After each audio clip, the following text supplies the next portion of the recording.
नमस्कार। प्रादेशिक समाचार के साथ मैं मुग्धा तिवारी। पहले मुख्य समाचार। प्रधानमंत्री नरेंद्र मोदी आज सुबह 11 बजे आकाशवाणी से मन की बात कार्यक्रम में अपने विचार साझा करेंगे।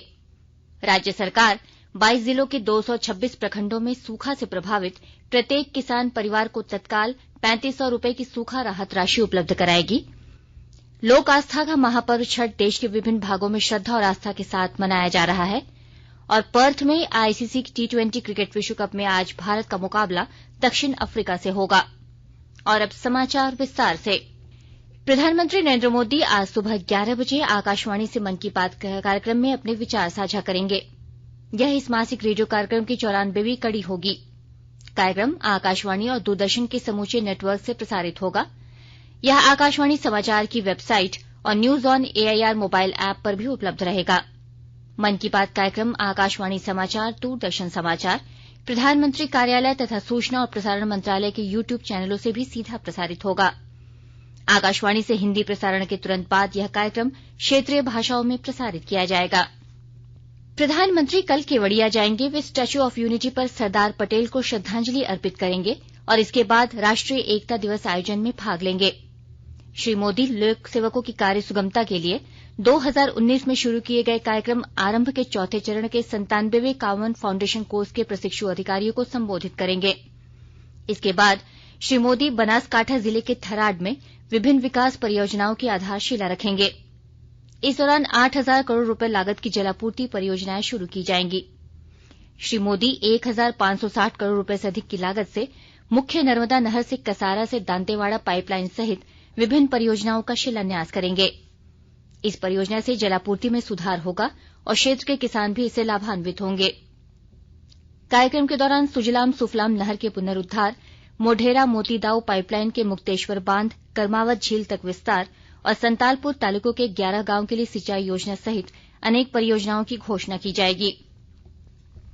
वाणिज्य और खाद्य मंत्री पीयूष गोयल ने व्यापारिक समुदाय से अपील की है कि वह प्रधानमंत्री नरेंद्र मोदी के पंच प्रण के हिस्से के रूप में वर्ष 2047 तक भारत को विकसित राष्ट्र बनाने में योगदान करें। इस लक्ष्य की प्राप्ति के लिए सामूहिक दायित्व पर बल देते हुए श्री पीयूष गोयल ने व्यापारियों से कहा कि वे उत्पादों के विपणन को प्रोत्साहित करें और मेक इन इंडिया कार्यक्रम की सफलता सुनिश्चित करने के लिए एक दूसरे की सहायता करें। हैदराबाद में तेलंगाना वाणिज्य और उद्योग मंडलों के परिसंघ FTCCI के सदस्यों के साथ बातचीत में उन्होंने कहा कि वे अपने बजट का कम से कम 5% एक जिला एक उत्पाद कार्यक्रम के लिए आवंटित करें। इससे आत्मनिर्भर भारत में दूर दराज के क्षेत्रों में लोगों की मदद की जा सकेगी। श्री पीयूष गोयल ने स्पष्ट किया कि चावल के निर्यात के बारे में फिलहाल नीति में कोई परिवर्तन नहीं किया जाएगा। केंद्रीय विधि और न्याय मंत्री किरेन रिजिजू ने डिजिटल व्यवस्था लागू होने के बाद न्याय की दिशा में हुए जबरदस्त विकास के लिए भारतीय न्यायपालिका की प्रशंसा की। श्री रिजिजू ने कल असम में काजीरंगा में पर्यावरण और सतत विकास, न्यायपालिका की भूमिका तथा भारतीय न्यायपालिका का डिजिटलीकरण न्याय प्रदान करने में इसका प्रभाव विषय पर राष्ट्रीय संगोष्ठी का उद्घाटन किया।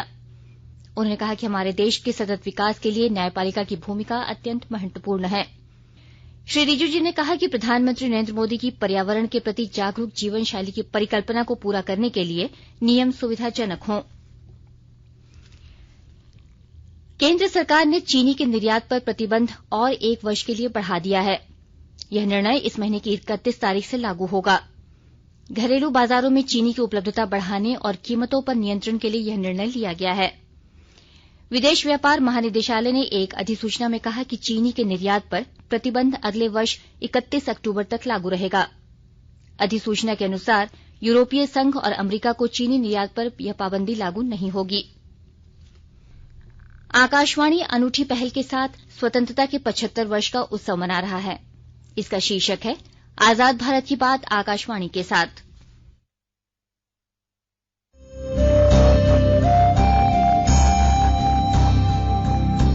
आजाद भारत की बात आकाशवाणी के साथ स्वतंत्रता के 75 वर्ष का उत्सव, जीवंत यात्रा की स्मृतियां, स्वतंत्र भारत की उपलब्धियां और कुछ रोमांचक पल। तो आप भी जुड़िए और सुनना न भूलें 15 अगस्त से प्रतिदिन हमारे FM गोल्ड 100.1 और दूसरे चैनलों पर आजाद भारत की बात आकाशवाणी के साथ।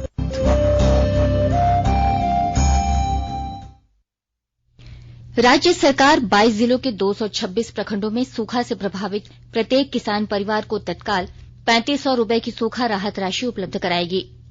कल मुख्यमंत्री की अध्यक्षता में आपदा प्रबंधन प्राधिकार की हुई बैठक में यह निर्णय लिया गया। राज्य के लगभग 30 लाख से अधिक प्रभावित किसान परिवार को इसका लाभ मिलेगा। इस पर राज्य सरकार करीब 1200 करोड़ रुपए खर्च करेगी। बैठक में राज्य के 22 जिलों के 226 प्रखंडों को सूखाग्रस्त घोषित करने का निर्णय लिया गया।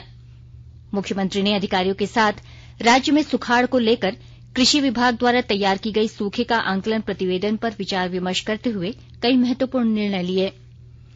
मुख्यमंत्री ने कहा कि सूखे की स्थिति को देखते हुए प्रत्येक किसान परिवार को तत्काल राहत राशि दी जाएगी। उन्होंने कहा कि राज्य की नैतिक जिम्मेदारी है कि प्रभावित किसान परिवारों को तत्काल सूखा राहत राशि उपलब्ध कराई जाए। उन्होंने अधिकारियों को निर्देश दिया कि राज्य में सूखे की स्थिति का आकलन के आधार पर समेकित प्रतिवेदन तैयार कर केंद्र सरकार को अनुशंसा भेजते हुए सूखा राहत राशि की मांग की जाए। आकाशवाणी के ताजातरीन समाचारों के लिए आप हमारी वेबसाइट newsonair.com पर लॉग ऑन कर सकते हैं। ताजा समाचार Twitter handle @AIR News Alerts और Facebook page all India radio news पर भी उपलब्ध है। आप प्रादेशिक समाचार एकांश के ट्विटर हैंडल @AIR News _ और फेसबुक, इंस्टाग्राम पेज तथा YouTube channel AIR news Ranchi पर भी हमारे बुलेटिन सुन सकते हैं। प्रादेशिक समाचार आप आकाशवाणी रांची से सुन रहे हैं और अब पेश है कोरोना से बचाव के कुछ संदेश।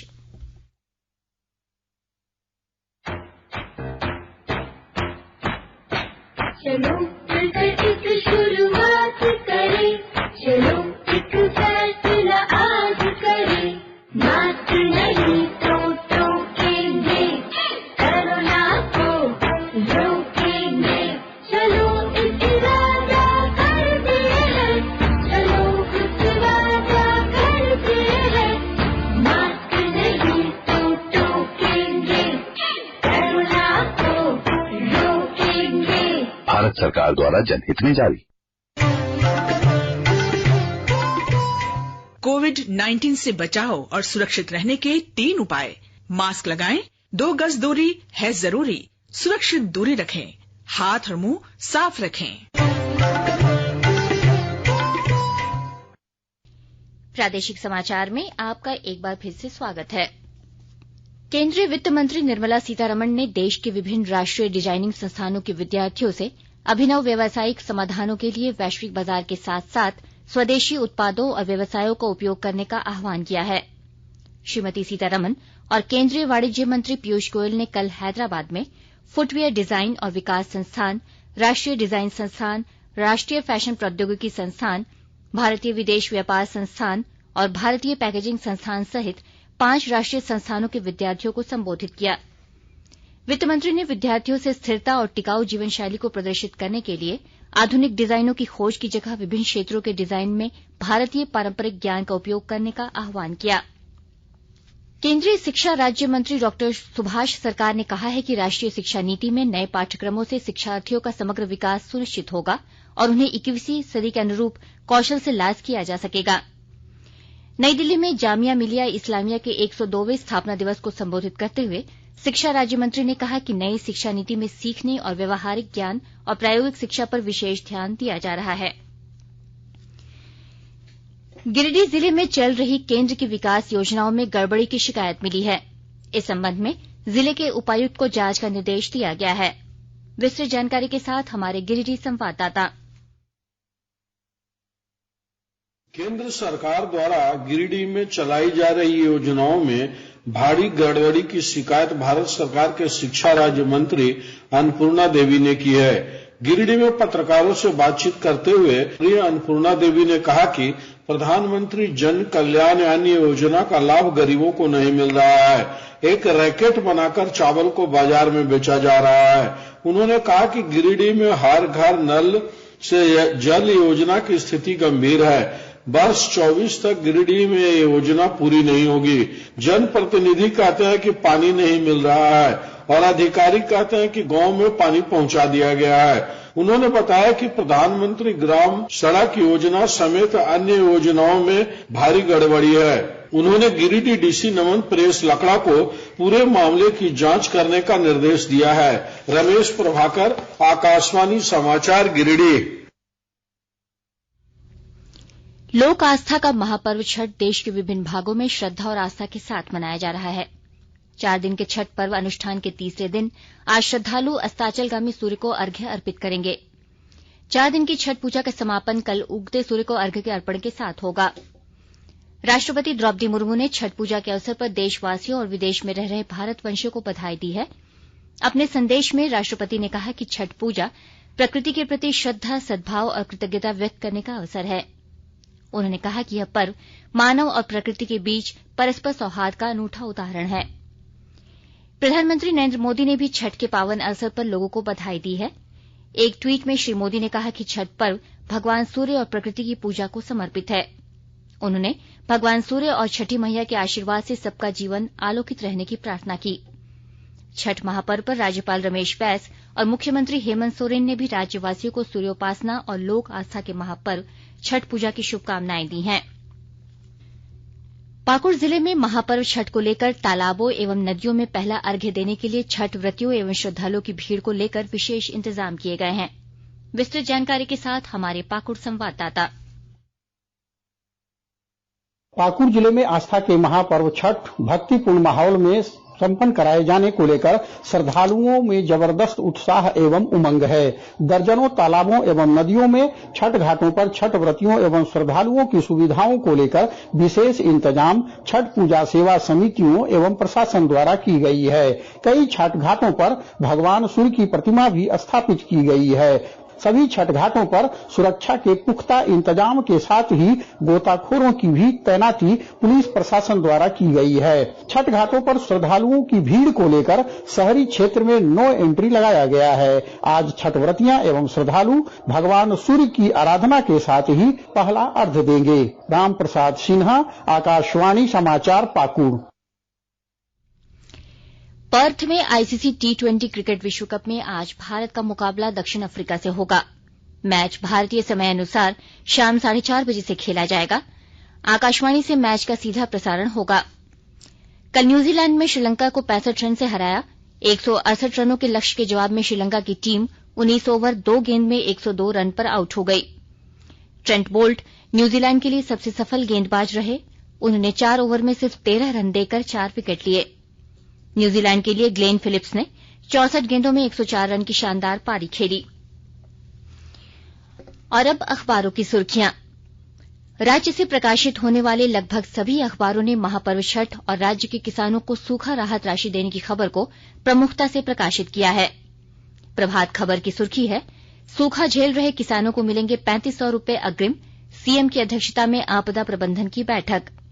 दैनिक भास्कर लिखता है, कृषि विभाग की रिपोर्ट पर राज्य आपदा प्रबंधन प्राधिकार की बैठक में फैसला। झारखंड के 22 जिलों के 226 प्रखंड सूखाग्रस्त घोषित। हिन्दुस्तान लिखता है, अस्ताचलगामी सूर्य को अर्घ्य आज, कल उदीयमान भगवान भास्कर को अर्घ्य के साथ संपन्न होगा महापर्व छठ। दैनिक जागरण की सुर्खी है, खरना के साथ आरंभ हुआ 36 घंटे का व्रत, पहला अर्घ्य आज, सूर्योपासना में लीन हुए राज्यवासी, हर रोज उत्साह का वातावरण। अंग्रेजी अखबार हिन्दुस्तान टाइम्स ने दिल्ली में वायु प्रदूषण की खबर को प्रमुखता से प्रकाशित किया है और द टाइम्स ऑफ इंडिया ने राज्य में सूखा राहत राशि की खबर को पहले पन्ने की सुर्खी बनाई है। अंत में मुख्य समाचार एक बार फिर। प्रधानमंत्री नरेंद्र मोदी आज सुबह 11 बजे आकाशवाणी से मन की बात कार्यक्रम में अपने विचार साझा करेंगे। राज्य सरकार 22 जिलों के 226 प्रखंडों में सूखा से प्रभावित प्रत्येक किसान परिवार को तत्काल 3500 रुपए की सूखा राहत राशि उपलब्ध कराएगी। लोक आस्था का महापर्व छठ देश के विभिन्न भागों में श्रद्धा और आस्था के साथ मनाया जा रहा है। और पर्थ में आईसीसी T20 क्रिकेट विश्व कप में आज भारत का मुकाबला दक्षिण अफ्रीका से होगा। इसके साथ ही आकाशवाणी रांची से प्रादेशिक समाचार का ये बुलेटिन समाप्त हुआ। नमस्कार।